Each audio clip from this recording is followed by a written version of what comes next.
Je vous vois, vous vous dites, ça y est, c'est reparti, elle va encore nous demander de financer TV Liberté. Eh bien mes amis, je ne vais pas vous mentir, vous avez tout compris. Et la raison est très simple. Nous avons besoin de vous, de votre soutien, de votre engagement pour nous faire connaître, mais aussi de votre don pour continuer notre mission.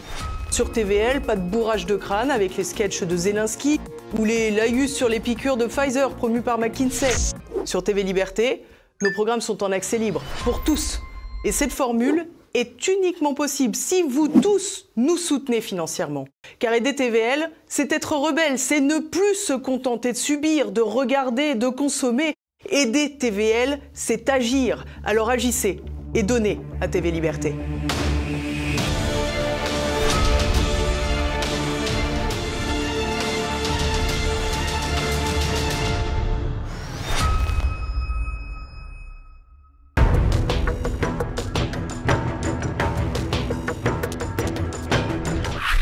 La Nouvelle Rome, un conte du monde d'après. Mon invité publie un roman d'anticipation. Paul Farnet, bonjour. Bonjour Marcel. Et ce roman d'anticipation dont on va parler, vous pouvez le retrouver bien évidemment sur la boutique TVL, tvl.fr. Les téléspectateurs de TV Liberté vont découvrir votre visage pour la première fois. Et pourtant, ils connaissent bien une de vos créations les plus importantes, le parfum Terre de France, partenaire de TV Liberté notamment. Au départ de cette petite entreprise familiale, une collection où chacun des produits est, et c'est la base de la création de cette entreprise, imaginé et fabriqué en France. Le fameux Made in France. Tout à fait. C'est donc effectivement, les gens connaissent plus Terre de France que mon nom, puisque moi j'apparais pas trop dans les médias pour l'instant. Et donc on a créé ça il y a 3 ans. Et effectivement, Terre de France aujourd'hui, c'est quasiment 100 articles différents dans la parfumerie, la savonnerie, le textile, etc. Et le parfum, c'est au départ, oui. On le voit à Bistro Liberté, je Oui, me souviens avoir fait la pub pour Terre de France. C'était un parfum unique, maintenant c'est un parfum pour hommes et pour femmes. Oui. Et qui se vend comme des petits pains. Alors ça a bien progressé en 3 ans, ça nous a permis de développer autre chose aussi, et surtout grâce à des partenaires comme TVL et d'autres qui ont accepté de communiquer avec nous, et voilà, donc oui, c'est... Bonne pioche. On va évidemment parler de cet ouvrage intitulé La Nouvelle Rome, mais avant ces questions, retour à Terre de France, vous avez multiplié, vous venez de le dire, les initiatives et les créations. Alors, on est parti du parfum à ce que j'appellerais l'hygiène, c'est-à-dire ce qui est autour du parfum, oui. Du terme hygiène, c'est ça? Oui, oui, hygiène pour homme. Hygiène pour homme, hein. Et puis on est passé, alors là, à la maroquinerie, oui. puis à la joaillerie, puis aux vêtements. C'est une petite entreprise qui ne connaît pas la crise. En fait, l'idée, c'est de créer une collection qui permet de s'habiller, voilà, tous les produits d'hygiène, etc. En fait, l'objectif, c'est aussi de donner des solutions de remplacement à des marques qui ne sont pas du tout en ligne avec nos valeurs. Hein, vous avez compris, Terre de France, c'est vraiment une entreprise avec un patriotisme assumé. Donc, on voulait développer toute une collection qui défend ces valeurs-là. Et en fait, la particularité, c'est qu'on a investi dans notre propre atelier de confection textile. Donc aujourd'hui, on a nos propres couturières qui produisent les vêtements, les chemises, etc., qui sont donc fabriquées en Provence, près de Aix-en-Provence, là où on a installé Terre de France. Voilà. C'est vraiment 100% fabriqué en France. Oui, tout à fait. Tous les articles, en fait, on a. Parce que maintenant, il y a des on dit, par exemple, c'est fabriqué en France, mais ça ne vient pas de France. On a mis le dernier bouton sur la chemise et hop, c'est français. Non, mais même, c'est pire que ça.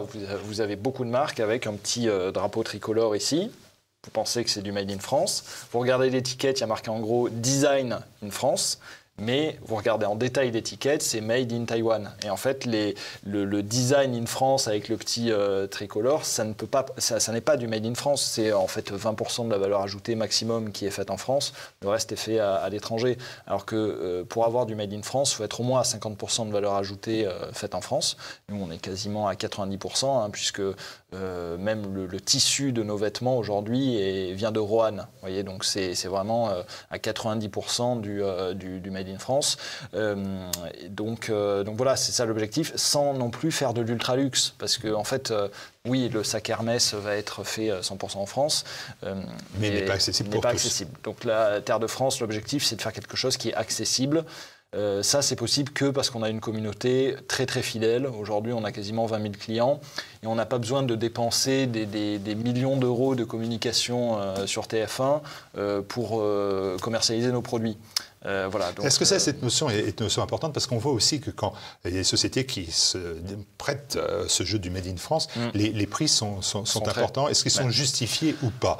Est-ce qu'il faut donner beaucoup d'argent pour qu'on ait son slip français? Je vous donne un exemple. Quand vous achetez un produit en boutique physique, la boutique physique a dû faire x2, x2,5 sur le prix du produit.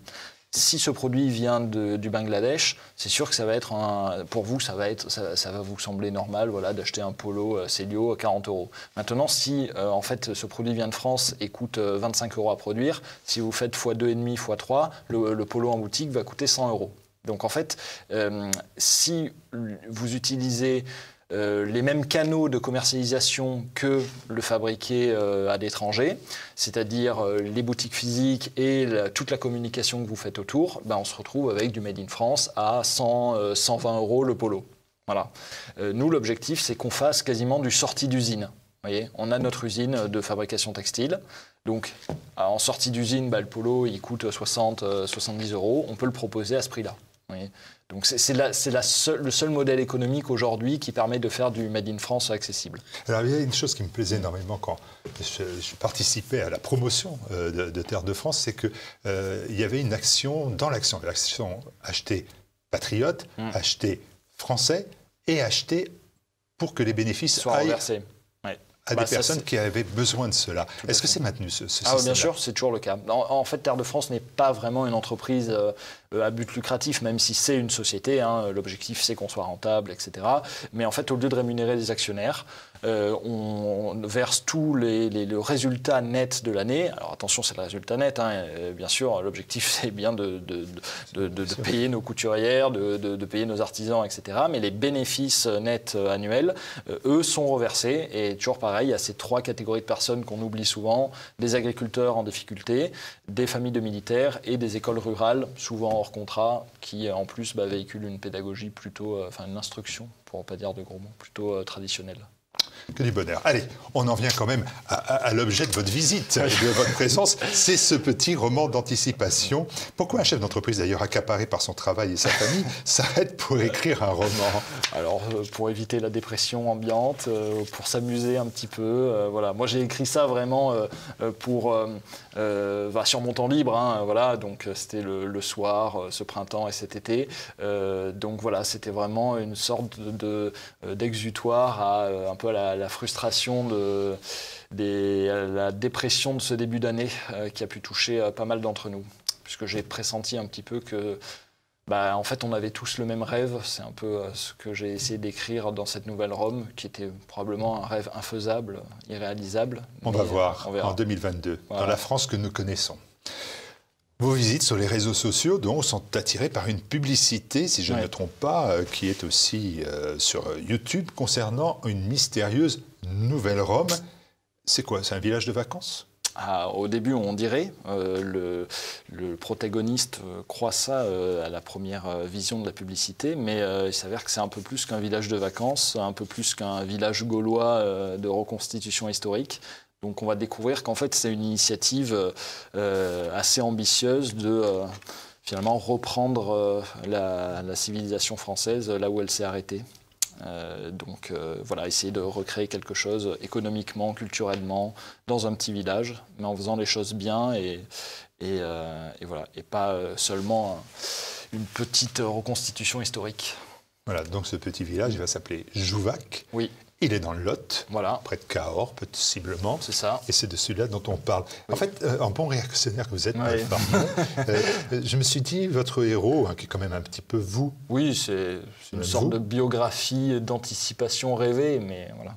Donc, en bon réactionnaire que vous êtes, vous vous dites c'était mieux avant. Et là, vous avez trouvé quelque chose de plus important. Vous vous êtes dit ce serait mieux ailleurs. Le ailleurs, c'est Joubrac. Alors, attention, parce que c'est un conte du monde d'après. Donc, c'est un conte du monde d'après qui repart du monde d'avant.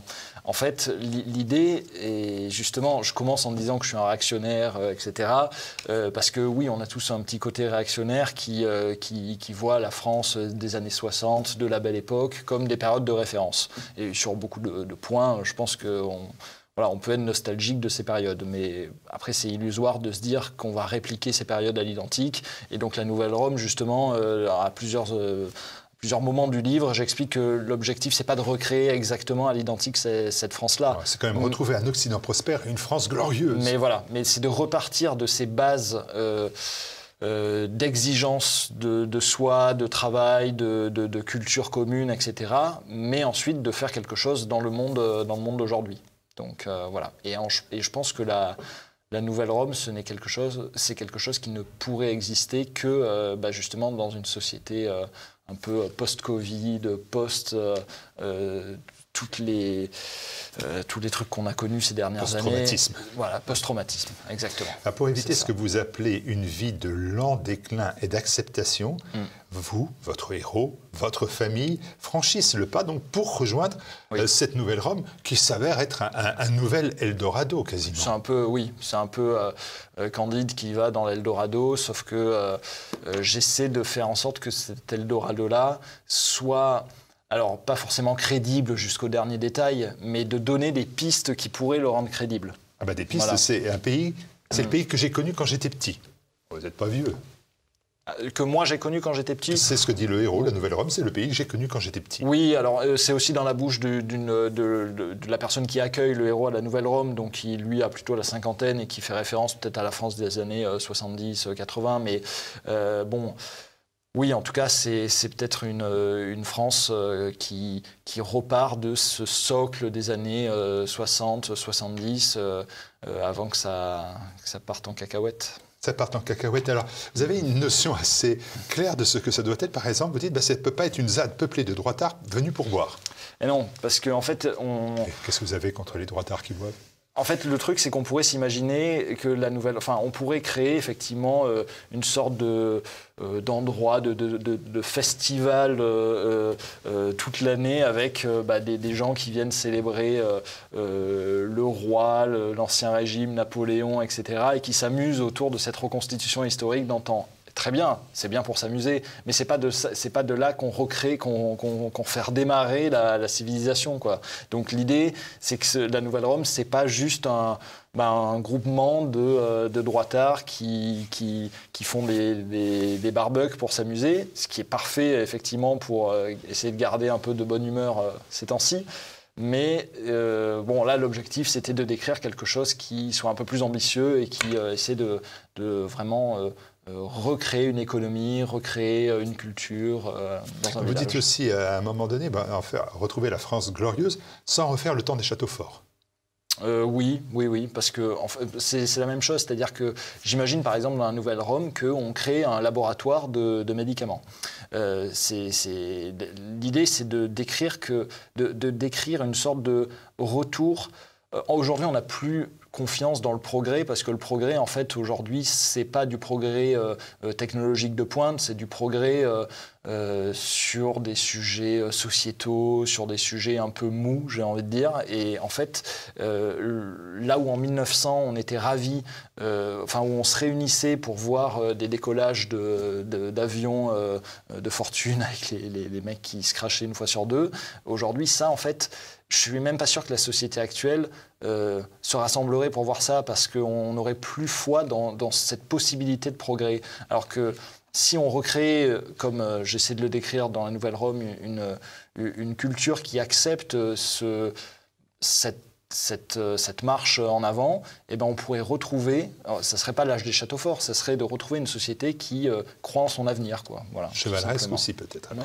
Comment s'organise cette nouvelle vie? Vous dites entre optimisme et angoisse pour les nouveaux arrivants. En fait, pourquoi aujourd'hui ce type de projet est difficile à croire pour des personnes comme vous et moi ou comme la plupart des gens qui partagent nos valeurs, c'est qu'en fait on a beaucoup de choses à perdre. Là où on est, je veux dire aujourd'hui. Vous, moi, on a une entreprise, etc. Si demain on change complètement de vie, on a beaucoup de choses à perdre. Nos enfants iront dans des écoles qui seront peut-être moins bonnes que là où on veut les placer. Enfin, vous voyez, il y a plein de considérations un peu égoïstes qui font qu'on a beaucoup de choses à perdre. Voilà. Et qui fait qu'on ne va peut-être pas se lancer dans ce type de projet. Donc en fait, le gros frein pour des personnes comme nous, pour se lancer dans un projet comme la Nouvelle Rome, de rejoindre une nouvelle communauté, une nouvelle civilisation, c'est qu'on a beaucoup de choses à perdre. Et donc ça fait peur, forcément. Moi, ma question, elle est un peu différente parce que l'Eldorado dont vous parlez, il doit quand même faire face à la réalité des faits. La Nouvelle Rome, elle n'est pas une île. C'est peut-être la possibilité d'une île, mais elle n'est pas une île. Elle est en France, au cœur d'une France qui déverse sa propagande gouvernementale, qui lève l'impôt, qui fait mal, mais fait la loi. Comment s'extirper pour les habitants de Jouvac de ce système qui est un système qu'on considère comme oppressif? Votre héros est en charge de ce combat? Alors, je ne vais pas spoiler, comme on dit, la fin de cette première partie, mais oui, vous avez raison, s'il y a une communauté comme ça qui se crée et qui commence à vouloir... pas faire sécession, mais avoir un peu son fonctionnement en parallèle.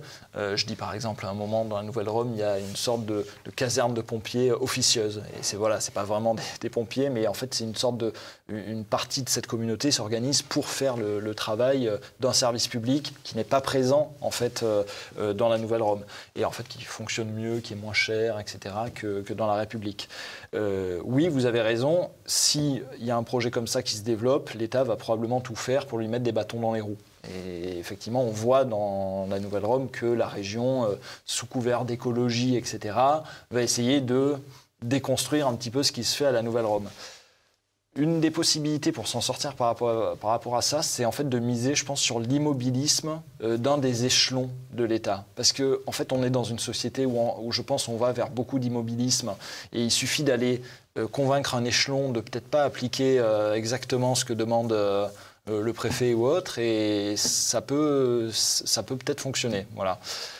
Ça reste peut-être un rêve, hein, c'est sûr, mais si on vit dans un endroit reculé avec une République qui est quand même un peu plus loin qu'en banlieue parisienne, peut-être que certaines choses sont possibles. Est-ce qu'on n'est pas finalement dans la vision d'une base arrière de défense, une BAD, à visage multiple, c'est-à-dire qu'on en fait un village, puis on le voit au fur et à mesure de l'ouvrage, par son succès, une ville, oui, un bourg, une petite métropole. C'est ça. Oui, je pense que s'il y avait l'étincelle pour lancer un projet comme ça, je pense qu'on pourrait rapidement arriver à 30 000, 40 000 personnes qui se regroupent pour rejoindre ce projet. Donc voilà, après, attention, c'est pas une communauté, enfin, c'est pas une secte, une communauté fermée qui est complètement coupée du monde. L'objectif de ce que j'ai voulu montrer dans la Nouvelle Rome, c'est aussi le fait que, en fait, ça peut être une sorte de terre promise, mais connectée à tous les patriotes de France qui l'aident par leurs propres moyens. C'est un peu le concept de banquier complice. Je ne sais pas si vous vous souvenez de ce que j'ai expliqué là-dessus, avec des banquiers au cœur du système qui, justement, accordent des prêts à la Nouvelle Rome pour se développer. Vous voyez, il faut essayer d'avoir aussi des relais qui travaillent pour cette communauté. Vous dites que ce n'est pas une secte, et j'en conviens, mais il y a quand même, à travers l'illustration de ce joyeux bourg gaulois, des caractéristiques surprenantes. Les hommes portent une chemise claire et un pantalon rouge, je suppose fabriqué par Terre de France, mais il y a un côté... c'est sous-jacent. J'ai bien compris. Il y a un côté... Alors je me suis dit, il y a quand même un côté mormon ou amish. On évoque Jouvac, mais on est plutôt à Salt Lake City, dans l'Utah. Regardez une photo des rues de France en 1900. Est-ce que les personnes ne sont pas habillées de manière plus uniforme qu'aujourd'hui? Regardez les Mormons, ils sont habillés comme en 1900. Non, mais bien sûr, mais ma référence, c'est pas les Mormons, c'est plutôt les... C'est la question que je vous pose. Ma réponse, c'est que ma référence, c'est plutôt les photos que j'ai vues de ma ville natale en 1900, où effectivement, on voit que tout le monde dans la rue est habillé de manière relativement élégante et de manière relativement uniforme. Et je pense que c'est pas anodin. Aujourd'hui, on veut tous avoir son petit détail qui dénote et qui nous rend particuliers, mais je trouve qu'il y a aussi une beauté dans ce port de l'uniforme, même si c'est pas exactement le même pour chacun. Dans cette ville nouvelle, on pratique aussi le réarmement moral. L'Église est devenue trop très vite, Ouais. mais aussi le réarmement tout court. Alors là, on s'arme, c'est le débat d'ailleurs sur l'autodéfense que vous avez pris en pleine connaissance de cause. Ouais. On se réarme moralement et physiquement. C'est dangereux. Oui, mais aujourd'hui, je pense que c'est un fait de société. Hein. Vous avez vu ce que le gouvernement a lancé pour récupérer les armes acquises illégalement. Il a bien fait. Oui, peut-être. Après, je pense que naturellement, chacun se dit, voilà, à un moment... je ne suis pas prêt, effectivement, forcément demain à tirer sur mon agresseur, mais avoir un fusil chez moi, c'est quand même rassurant.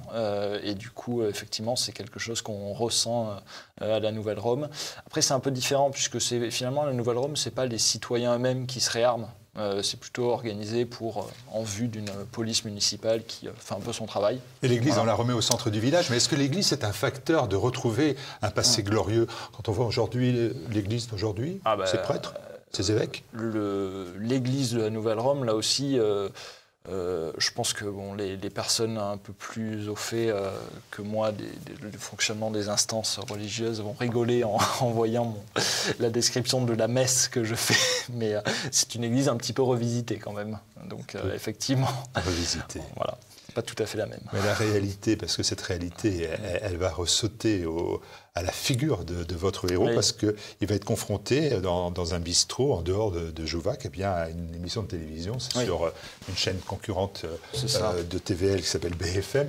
Et on fait tout un reportage sur cette ZAD d'extrême droite qui veut recréer la France d'avant. Oui, bien sûr. C'est-à-dire que si demain une communauté patriote se crée comme ça quelque part, je donne 3 semaines avant qu'il y ait une équipe de quotidien ou autre qui soit sur place pour expliquer que c'est une secte d'extrême droite. Ça me paraît évident. Après, l'influence que peuvent avoir les médias traditionnels avec ce type de discours... Elle décroît quand même un petit peu, donc ça fait même de la pub pour certains. Je peux en attester pour Terre de France que les articles dans Le Monde et Street Press nous font du bien. Donc voilà, c'est peut-être pas le plus gros danger d'avoir un article, de la mauvaise presse, on va dire. Voilà. Il y a dans cette nouvelle Rome, enfin, la notion que on est dans un conte. Oui. Est-ce qu'on est vraiment dans une utopie? Est-ce que Paul, vous nous dites tout cela pour nous dire enfin que ça ne pourra pas se faire, que c'est une vue de l'esprit? Je sais pas. Aujourd'hui, j'ai écrit ça parce que effectivement, je voulais à la fois... En fait, je suis pas le seul, je pense, à rêver de quelque chose comme ça. Et voilà, je vous encourage vraiment à lire la version numérique ou la version papier pour nous dire aussi ce que vous en pensez, parce que je pense que c'est un rêve partagé par beaucoup de notre camp. De créer un lieu comme ça qui regroupe les bonnes volontés des patriotes et de la droite. Voilà. Donc je pense que c'est possible de lancer une initiative de ce type-là, pourvu qu'on ait l'étincelle initiale avec un petit peu de moyens financiers forcément pour lancer ça. Maintenant, est-ce que le fait que ça prospère et que ça perdure et que ça survive à la République qui va se mêler de tout ça, je ne sais pas. Ça, effectivement, c'est peut-être utopique de se dire que ça va survivre, mais je pense que c'est un rêve partagé par beaucoup, en tout cas. Voilà, c'est un peu une bouteille lancée à la mer. Attrapez-la avec cette nouvelle Rome, un conte du monde d'après. Petit ouvrage vraiment à lire pour vos fêtes de Noël ou à offrir à mettre au pied du sapin et à côté de la crèche. Au final, votre roman, c'est pas une réponse à Houellebecq, à Soumission? Parce que lui, il considère que le déclin de l'Occident est définitif, que l'avenir n'est pas, comme vous le dites, dans un Occident qui ne serait pas augmenté de l'islam, si j'ose dire. C'est vrai que j'avais en tête Soumission de Houellebecq quand j'ai commencé à écrire La Nouvelle Rome. Donc c'est troublant, je trouve, Soumission, parce qu'en fait, c'est vraiment aigre-doux et il le présente comme la seule issue pour l'Occident, c'est d'être finalement augmenté par la culture islamique. Bon, voilà, donc la Nouvelle Rome, je voulais l'écrire effectivement comme une sorte d'alternative à ça. Maintenant, comme je vous disais, est-ce que c'est réalisable ou pas? On oscille tous entre espoir et dépression. Voilà. Écoutez, en ces temps de Noël, c'est le temps de l'espérance, donc lisez la nouvelle Rome. La version numérique est sur le site Terre de France qui s'inscrit ici au moment où je suis en train de vous parler. Et si vous voulez la version papier, moi c'est celle que je préfère, pardon. Bien sûr. Eh bien, dans ce cas-là, vous l'achetez directement sur boutiquetvl.fr. Et puisque ce sont les fêtes de Noël, et puisque nous êtes partenaires de TV Liberté, je vous invite bien évidemment à acheter les vêtements, la maroquinerie, la joaillerie et enfin les parfums Terre de France. Merci Paul Fardet. Merci Martial.